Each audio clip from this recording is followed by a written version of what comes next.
It is, it's 9:53 in the morning. I'm currently doing the speed limit. Steve is... Cheers, Nath. Thanks for leaving this in the car, son. Morning. Nath left himself a bun in the car. Steve's munching that for breakfast. He's going to crack his cornflakes out in a minute. That's it. Yeah, so today we're going after blonde rays. Luke's following. We're going down to Sully Spit on Sully in Wales. We've got our wellies. And our passports. And our passports, yeah. Passports are in the boot. Yeah, hopefully we'll see a few blondes today. I hope we see a few blondes. I'm hoping to see a few blondes. Down on the beach. Yeah, that's what I'm hoping for. When me and T came down and we fished on a boat earlier in the year, just after lockdown, we'd see some blondes. Damn. Anyway. So yeah, that's the plan, and then we'll fish there for the blondes, and I'm going to stick a cod rod out, because why not? And then on the way back we'll stop for a few hours, and when we're close to home near the Bristol Channel we'll close to home, we'll stop and have another cod trip, I suppose, because why not? To be honest, guys, this is probably going to be the last big trip I do for a few weeks, because it's costing me an absolute fortune. Well, it's Tuesday and I've done 180 quid in fuel already this week. Yeah, well, that was Sunday and today, and that I've got a full tank in a minute, but that'll be gone by the time I get home, trust me. Get watching, get subscribing. Yeah, get watching, it all get helps. subscribing. Well, there's 11,000 subscribers. If I leave my YouTube link in the description and each one of you put £1 in my PayPal, that'll pay for the rest of the year. There we go. That'll do. So I'll tell you what, as an experiment, I'm not a beggar. I definitely ain't. If you don't want to do it, don't. But I'm going to do it just to see how it goes. So if everyone sticks a quid in my PayPal, Even 50p. yeah, 50p would be £5 grand. Exactly. Jesus. Wait, it'd be £5.5 grand. That's quick maths. Yeah, quick maths. So yeah, Man's not hot. Oh yeah. So hopefully we'll see a couple of blondes today, or even a massive cod. I'm not fussy. And then yeah, Bristol Channel tonight. So we're going to leave you to it, and we will see you when we get there. In a bit. In a bit. Here we are, people. We are down on the beach. We've still got a long way to go. We've probably got about another 500 yards that way yet. But we've got waterfalls. We ain't got this on the Medway. That is some rock formation, that. Zoom out a bit. Look at this. Unbelievable. All we need is a pot of links and we're cushy.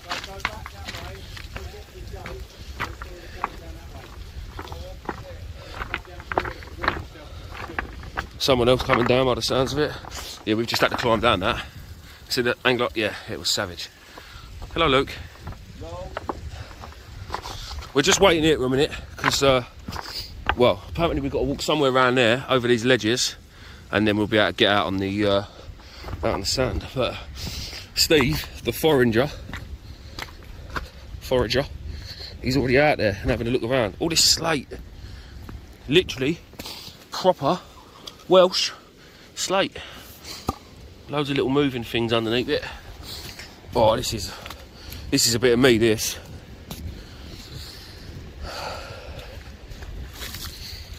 This is a bit of me. We'll have a little look around, people, while we're here, because there's a lot of you that won't be able to, I know full well on my Facebook there is a hell of a lot of people that wouldn't be able to fish venues like this because they just can't get down them rocks. So yeah, where we actually are is Sully or Scully or something like that it's called. I think it's Sully. Let's have a little bend over and see what's under these rocks. Nothing. Little shrimp. Look at this slab of slate. That's savage, isn't it? Steve's doing some weird dance in the water. What is he doing? What are you doing, yoga? As you can hear, people, I've still got a bit of man flu. Dying. I'm surprised Steve ain't got a fork out digging lugworm. What a lovely, lovely place. I don't know about that, mate. A face only a mother could love. Or the fish hunter. Or the fish hunter. What we got under this one?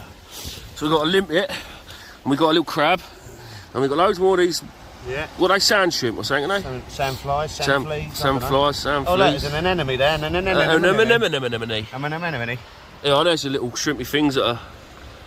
Look at that go. Oh, it's going up my sleeve. Oh. Do one. Well, plenty of limits. Sea snails, winkles, cockles. You know what you do once you've lifted a rock? Put it back. Put it back. Right, I'm going to go and do a little dance in the sea and clean off my feet. Somehow, I'm not quite sure about walking out into the Bristol Channel, but I'm trusting the man.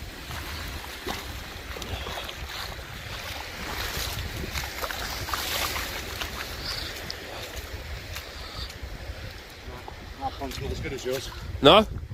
No. Right, guys, so, let me just... no, what we do... I'll tell you what I've done. Yesterday, I prepared some bait for this trip because we're walking out onto a spit that uncovers, obviously, at low water. Time-wise, everything's crucial. So the more time you spend with rods in the water, obviously, the better. So things like baiting up and stuff, it might only take a couple of minutes, but it takes a couple of minutes. Oh, there is lug. It takes a couple of minutes. Jesus. It takes a couple of minutes off of your fishing time. So like we said, the more time preparing away from the venue you can do, the better. So I'm going to run back to that clip now and show you just how I prepared my baits yesterday, and the next you'll see of us, we will be out there on the spit and hopefully we'll have a nice blonde in a bit. Right, what's happening, guys? So a bit different today, something I don't normally do. I haven't long been back from Bristol. I don't know, a few hours. I've had a few hours sleep. I've sorted out some black lug for the tackle shop, Medway Tackle Supplies. I've run them up there, and now I'm home, preparing to go back there tomorrow. We're going to Wales tomorrow. We're going to go and try and catch a blonde ray, me and the Maddie man, Stevie boy. So for me, bait preparation. Where we're going, we are fishing out on a spit at low water. Tide goes out, and then you sort of walk out, fish on this bank. Now there's no time to hang around there. Like, you get your bit of fishing done and you have to go, or you're getting caught out by the tide, which nobody wants, nobody needs, especially the emergency services. So the plan is there to utilise your fishing time. Therefore, sitting there mucking around making up baits, big baits like these, you ain't got time for. So I don't normally do it, but today I'm going to make them up at home. So the main staple of most rays will be fish baits. Bluey, very, very oily fish for people that don't know, and squid. Now, Medway Tackle Supplies sell these squid. They're called baby squid. They're unwashed, but they are absolutely perfect size for casting. They're just a little bit bigger than your thumb. The state of my hands, look, I've been sorting out black lug. They are just a bit bigger than your thumb. So they are, in my opinion, ideal size for casting whole off the shore. If you was on a boat, you'd want bigger, obviously, but when you see what we're going to do with them, you'll see why they're ideal. So break yourself a squid, get rid of all the juice, because that's no good, it's still frozen. But that's what we want to do. We want to try and keep them as frozen as possible, because bait that's been defrosted and then frozen again is never that great. You see I'm using a piece of tin foil, and that is so I ain't got to clean up the missus's worktops. So with a bluey, I'm going to take off the head and I'm going to take off the tail. I'm going to mind my fingers because this knife is bloody ridiculously sharp. I shouldn't really be cutting up this frozen fish with it anyway. But right, so how I'm going to do this. Now you want to try and match the sizes. Yeah, so I'm hoping out of this bluey I can get 4 baits. So if I cut that in half there, and like I say, it is still bloody frozen. Cut that in half there, and then I'm going to cut down the lateral line basically on both pieces. So down there. Oh, I need a better knife for this. Down there, trim that up like that, and then this one I'm going to do the same. So now the bait on this side. No, let's not do that. I'm going to cut my fingers off. So that this bait is going to be a little bit bigger than the other one, but we can always trim it up. So there you go, 4 bluey baits. And when you stick that next to a squid, they're almost identical. Now, that is still a monstrous bait. Absolutely massive. Compared to my filleting knife, it's huge. So, to be honest, I will probably trim a bit of that down. Now, I know this is quite technical for just making up some baits, but I've never targeted blonde rays before. In fact, I can probably cut that into 8 actually. I've never targeted blonde rays before. I'm driving a bloody long way, and fuel was going to cost me a fortune. I've done 90 quid yesterday in fuel, near enough. Take that bit of backbone out. Right, that's a better size. So I've cut them now in half. So that, as it's still nice and frozen and quite easy to hold and it's not slippery, we'll just band them together. Don't be afraid to use the banding. The rays don't care. It's not like you're fishing for small flounders with peeler crabbing in estuary or eel fishing. These rays will just munch it and they don't care. And with the blondes down there being caught up to £20, this is a bite-sized snack for them.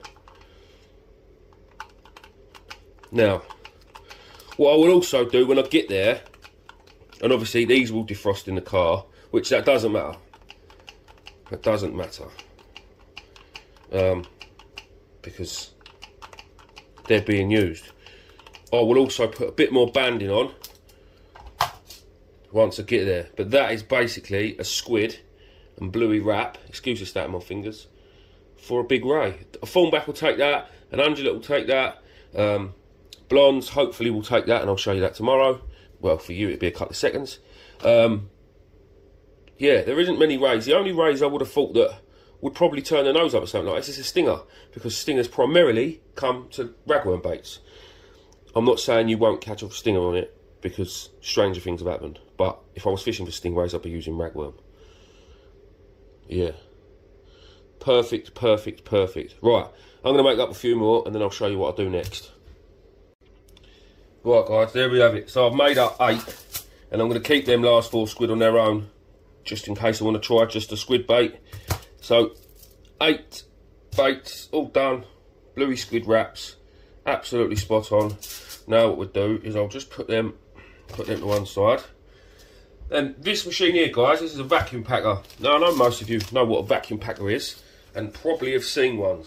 But I'll just show you how I use them. So this is just a roll, a whole roll. You can get them tooed, like I think you get them on Amazon. They're like tooed for a tenner. And there's loads on here. I buy them for my crabs when I do peeler crabs in the spring, in the summer. So all you do, I'm just doing this off camera. I know it's a bit crap, but knowing what to do. You just cut your bit to size, and I'll show you that. Hold on. Well, it's a bit pissed, but it'll do. So there's my nice straight cut, really nice and straight. Lovely. And then all you do, you open up your vat packer. You can see that, can't you? No, you can't. Hang on. Let's chuck that on there. You open up your vat packer. You place one end in over the top, shut it down, seal it off. It'll make an horrible noise. It will make an horrible noise. Lovely. Open it up. And one end of that now is sealed, as you can see. Lovely. So all I will do now, gents, ladies and gents, is my baits. Drop the baits in there, like that. I may as well stick the head in there, and I won't bother with the tail. My last 4 squid. Lovely. So now I've got a nice bait pack. She's all good. And then you place it back in the machine, shut down the flap. Instead of just pushing seal, hang on, I'll get closer. You push vacuum, and then it sucks all the air out of it. You'll see them in a minute. It starts to shrink up, tighten up.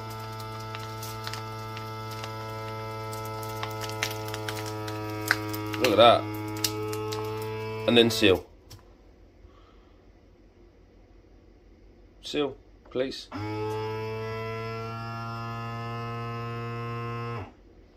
And then that is your lot. That is that, done. Nicely sealed, nicely airtight. And what will happen tomorrow is, on the way down there, obviously that'll start defrosting, because this is going to go straight back in the freezer now. It's already starting to get a bit squidgy. But that'll go in the freezer now, back in there. And then on the way there tomorrow, that, like I say, that will start defrosting. The juices will all mix with each other, and it'll just be one big bag of marinated bait, basically. But yeah, anyway, let's get on with the video, and let's hope we catch some rays on it in a bit. Right, guys, sorry for the wind. We're fishing, so we're out on the spit. See it? Spit there. Water comes in behind you. You can probably just see it down there. Just goes around there. Obviously, this was all full of water just a minute ago, and we was right up there by them cliffs. But yeah, you saw the way I made the bait. So they're now, Steve's just pinched a couple, but they're now in this bag, marinating basically in their own juices. So it is absolutely, while I was up there, it defrosted. I crushed down the head because the head's absolutely full of blood and juices and all sorts. So I'll try and keep all that in its bag, and they'll just marinate the whole time we're here. So yeah, 2 rods out, both got ray baits on at the minute. Now apparently these banks, you can see the contours of these things. These are actually full of sand eels. Luke was saying when he was here last week, he was kicking these banks down, and the sand eels were jumping out of them. Maybe I need a fork. Maybe the tide needs to be coming in. But apparently, yeah, this bank is full of sand eels, which is probably why the rays love fishing here, love being here. But yeah, I wish I had a fork with me now. But no, I'll have a little look, see if I can play around, see if I can find any. If I do, I'll show you. But right now, I need to set up a cod rod, because I had a message from one of the lads on the way down here saying there was a £10.5 cod caught here last night on an old squid. Well, I've actually got some blacks and yellows, so I've actually got some proper cod bait on me, so that is what I'm going to give it a bash. Set the 3rd rod up, and I'll bring you guys back when anything happens. But there's a few lads here. There's an old fella down there, obviously Steve, another young fella come past us, and yeah, we set our gear up while we was waiting up there, strapped the rods to the tripod in the cups, and then carried the rod set up out here. All we done was just put a lead and bait on, because I had baits made up. It was so easy just to whack a hook for it and stick it out. So you maximise your fishing time. And in a minute, I shall sit down and I shall band up another few baits and get them in that bag with all the juices. Not that that's going to make much of a difference, but every little helps, you know. Hopefully, guys, we will see a blonde ray today. Yeah, I am buzzing. I have got on the you hear that? That's the drag. Again, one of the important things when you're fishing for big rays, big fish, a ray, especially a 20-pound blonde, because there's always a chance of a 20-pound blonde, will take this whole tripod and see you later. So we don't want that to happen. Game on from Lukey boy. Right, guys, I'll bring you back hopefully with a fish. Right, guys, bear with me. Hopefully you can see what I'm doing here. So we've had a few casts already, nothing, but the tide's still dropping, so we're moving down the beach. Keep moving down and down and down and down. So this is an old bait that's come back. All we do now, cut that off, just cut up the line of elastic. The rest of the bait should fall off, just like that. And then the seagulls are clearing up absolutely everything afterwards. I'll turn around and show you how far down we moved in a minute. So up there is my rod bag, and again, I'll turn around and show you how far down we've gone. It's one of them baits that I made up. Hopefully you can see. So all I do, stick it down in between the 2 fish, the bottom hook, pull it all the way through so it's like that. Hopefully you can see this. And then all we do, stick it back down in the bottom and then pull it out like that. Pull it nice and tight, get your top hook that's wrapped round your line a few times, it's wrapped around 3 or 4 times, bang it in the top like that, grab hold of your bottom hook, pull it tight. You want them hooks showing, and then bait elastic, and then all I do, see that eye of that hook, I just whip a bit around there, just holds the hook in place a bit better, get a few turns, flatten it down nicely. Rays do not care about bait elastic, so You can't use too much. And there you go. That is ready to clip down and cast out, and that is a nice bait. That hook's probably showing a bit too much, but it really don't matter. The rays are going to chomp down on this, and they'll swallow that whole. Like I say, that is not an issue for a ray. In fact, it's probably a bit too small, that bait, for these big blondes, especially if there's a 20 pounder out there. It ain't going to make a difference. So, right, fingers crossed, boys and girls, fingers crossed. Right, guys, quick update. Oh, I'm fuming. I haven't lost a fish. I haven't even had a bite. I've lost 3 sets of gear on what's meant to be a pure sandbank. But I was speaking to a fellow up there, Josh. He's a local, and he said for the blondes we want to be up that end of the beach really, because here there's ledges. This is where the cod that get caught here come out from here, because it's a bit of rougher ground when you're out there at an half decent distance. And I'm no tournament caster, but I can hold my own. So yeah, I've lost 3 sets of gear. I'm absolutely livid, so livid, because I hate getting beat. I hate it. I'm the worst loser. I can take banter, I can take the people taking the piss, but I can't. I just don't like being beat by fish. And the reports all week, there's loads of rays, Tide's flooding in now, we ain't got long left. We're going back up to there, up to my box. And once it gets up there, we got to go, otherwise we're going to get wet. Although I'm going fishing again in a couple of hours, up further up the channel for the cod, and we all know how much I love cod, but I've never had a blonde, and this is the second trip I've had. And the most annoying thing about this is, I know I can't come back anytime soon, because as I said at the beginning of the video, I'm skint. Don't get me wrong, the kids are going to eat, but yeah, there's no more of these extravagant fishing trips for a couple of weeks at least, which is annoying, because at the minute this is probably one of the only places in the country where you've got a bloody good chance of a blonde. They are coming out further up the channel, but either way it don't matter. It's still down, it's still west of the country. I mean, we have still got, I don't know, half hour, 40 minutes maybe. So, fingers crossed. I've got rid of the cod rod because I've just lost that rig as well. So I'm down to, I've been fishing that hard. I've only had 1 can of Coke since I've been here, 1. Yeah, we're at the point now, like I say, we're moving back. So I've got 2 rods out there that are going to be out, and as I'll just keep moving back and moving back and moving back, so they're in deeper and deeper water. But it's whether I can get them back. That's the problem. Even if I do get a fish, because I'm obviously casting over these ledges that we're talking about. And again, guys, I'm sorry, because this has been a video, I don't know, it's probably 10 minutes long now, and all you've done is listen to me talk, which is annoying because I like showing fish. Oh, hold on. That was a slack line, boys. Guys, I have to go in a bit. No, weren't a fish, and I lost us another set of gear. Absolutely brilliant. Well, down to 1 rod now. We've probably got, I don't know, 20 minutes.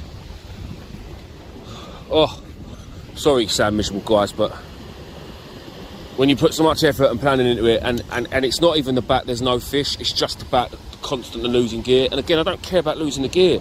I don't care about losing rigs, and I don't care about losing leads. As most you know, I get most of my gear for free anyway. It's just the hassle of having to tie another shock leader on, and do you know what I mean? And then you're losing time fishing on something you don't get a lot of fishing time with anyway. Anyway, I'm going to stop whinging because you'll probably get him really pissed off with me. Yeah, hopefully we'll see a fish. If we don't, massive thanks for watching anyway, and hopefully look out for the next video after this one. Steve snagged again, look. Look out for the next video. We'll be back on the channel, and hopefully we'll see some more cod. And I just hope you're not getting bored of me catching cod. Yeah, I'm gonna do a local trip at the weekend, I think. Definitely. Get my mojo back.